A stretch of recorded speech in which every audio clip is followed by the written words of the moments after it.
नमस्कार बंधुरा आमी सौमिली आमार एक नतून भिडियोते सबाइके एत भालोबासा। आशा करब आपनारा सबाई खूब भालो आछेन और आमराओ किन्तु भीषण भालो आछि।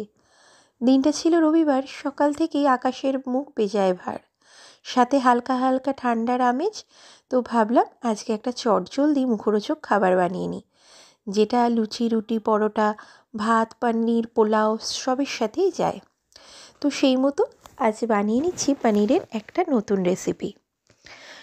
এটা বানানোর জন্য কড়াইয়ে আমি নিয়ে নিয়েছি ওই দুপলা মতো তেল, তার মধ্যে দিয়ে নিয়েছি ওই 10 থেকে 12 কুচি রসুনের কোয়া। এই শীতকালে কিন্তু সব রান্নাতেই রসুনটা ব্যবহার করলে বেশ ভালোই লাগে। তার মধ্যে ওই মিডিয়াম সাইজের কেটে রাখা দুটো পেঁয়াজকে ভালো করে দিয়ে একটু নাড়াচাড়া করেই এর মধ্যে দিয়ে নিয়েছি চপ করে রাখা ওই দুটো টমেটো।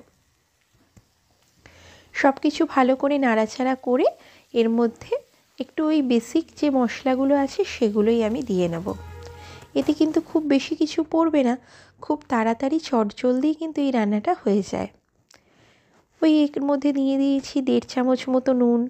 नुनटा देखे देखे परे ऐड करब, फार्स्टेई आबार बेशी नुन ऐड करे दिले नुन बेशी हये गेले खाबारटार टेस्टटा किन्तु पुरोई नष्ट हये जाय। तो ओई आर कि प्रथमे एखाने नुन ऐड करेछि, तारपरे एखाने एकटू हलुद गुड़ो लंका गुड़ो एकटू धने गुड़ो ब्यास आर किछुई किन्तु एई रान्नाय सेरकम लागबे ना। सबकिछु ऐड करे देওয়ার परे सेटाके एकटू भालो करे नाड़ाचाड़ा करे निচ্ছি। এটা কিন্তু আমি খুব বেশি কষাবো না, কারণ এই জিনিসটার কিন্তু একটা পেস্ট তৈরি হবে। কড়াতে একটু হালকা নাড়াচাড়া করার পরে এটার যখন আমি পেস্টটা তৈরি করেছিলাম তার মধ্যে কিন্তু আমি এর মধ্যে দিয়ে নিয়েছিলাম 10 থেকে 12টা কাজু বাদাম ছিলাম। এরপর আরেকটা দিকে ফ্রাইং প্যানে একটু দুপলা মতো তেল দিয়ে দুটো পেঁয়াজ কুচো ভালো করে ওর মধ্যে ভাজা ভাজা করে ভেজে নিয়ে তার মধ্যে ওই পুরো মিক্সটা ঢেলে দিয়েছিলাম। এরপর কিন্তু কিছুক্ষণ টাইম নিয়ে সেটাকে ভালো করে নাড়াচাড়া করে কষিয়ে নিয়েছিলাম। তার মধ্যে 1 কিউব দিয়ে নিয়েছিলাম বাটার আর কুচিয়ে রাখা কিছু ধনেপাতা। আর হ্যাঁ, এই ধনেপাতাগুলো কিন্তু আমাদের বাড়ির গাছেরই ধনেপাতা। একদিন সময় হলে আমাদের বাড়ির ধনেপাতা গাছটা আপনাদেরকে দেখাবো। এরপর ওর মধ্যে আমি দিয়ে নিয়েছিলাম কাসুরি মেথি, দিয়ে সব কিছু ভালো করে নাড়াচাড়া করতেছিলাম।